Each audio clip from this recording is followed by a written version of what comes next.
Hello, my name is Eric Palmer, and the career I'm interested in going into is industrial organizational psychology. So the professional that I decided to interview is Dr. Brad Lundahl up in Salt Lake City.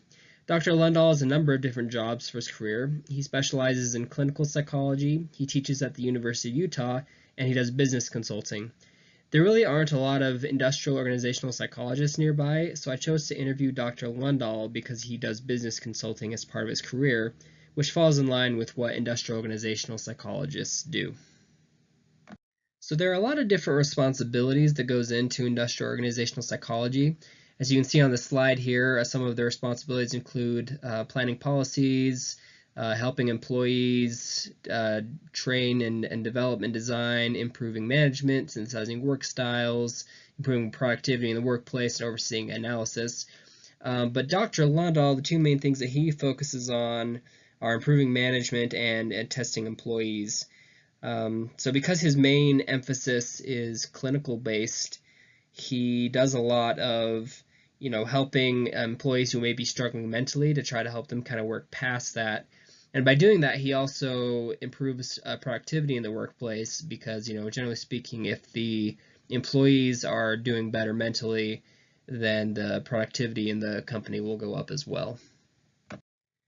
A few specific questions I asked Dr. Lundahl regarding a career in industrial organizational psychology included the role writing would play in the career, where I would be working most of the time, so what kind of environment I would be in, the skills required for the job, and then more on a personal level, I also wanted to know what kind of lifestyle I could live as an industrial organizational psychologist.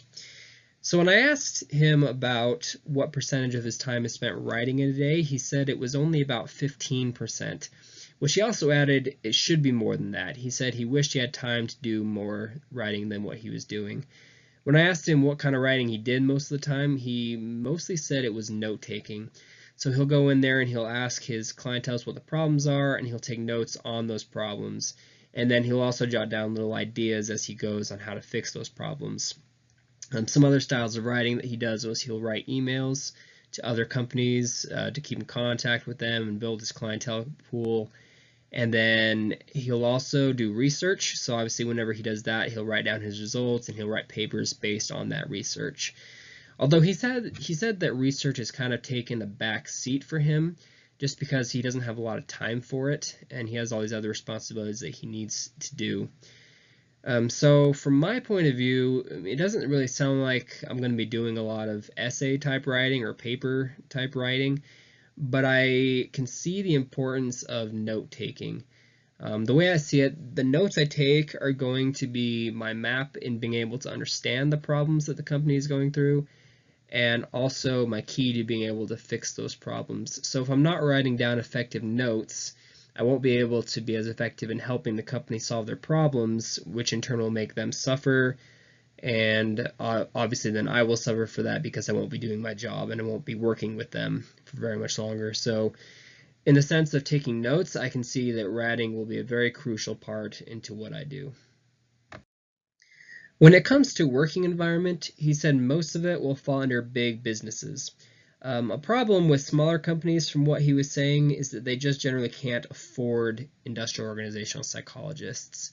And so usually these psychologists will end up working in bigger businesses because they're the ones that can afford them. Something else he was saying, though, was that it's actually pretty common for big businesses to want to hire these psychologists. They're always trying to improve their working environment, they're always trying to improve workplace productivity, and they're always wanting to help their employees, feel better about the job and make sure they're going strong mentally.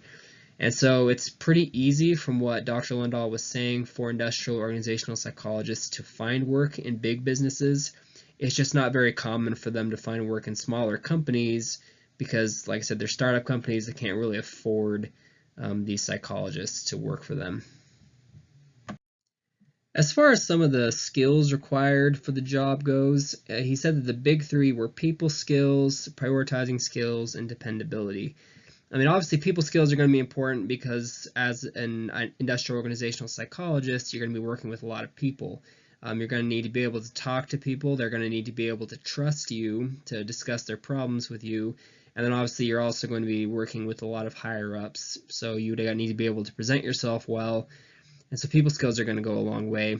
Prioritizing skills is important because, as Dr. Lundhall was saying, there's always going to be something that you could be doing. There's always a lot to do, and so you need to be able to prioritize what's the most important thing you could be doing at that time.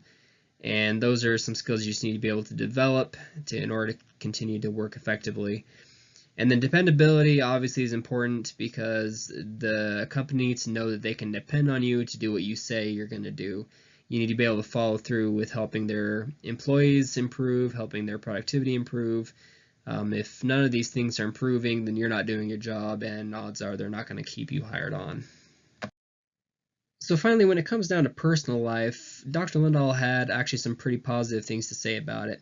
He said the job is pretty flexible in that you're only as busy as you make yourself. You kind of have more of a say on how many people you work for and what your hours are going to be. And so because of that, if you want to go on vacation or spend time with family, you can do that.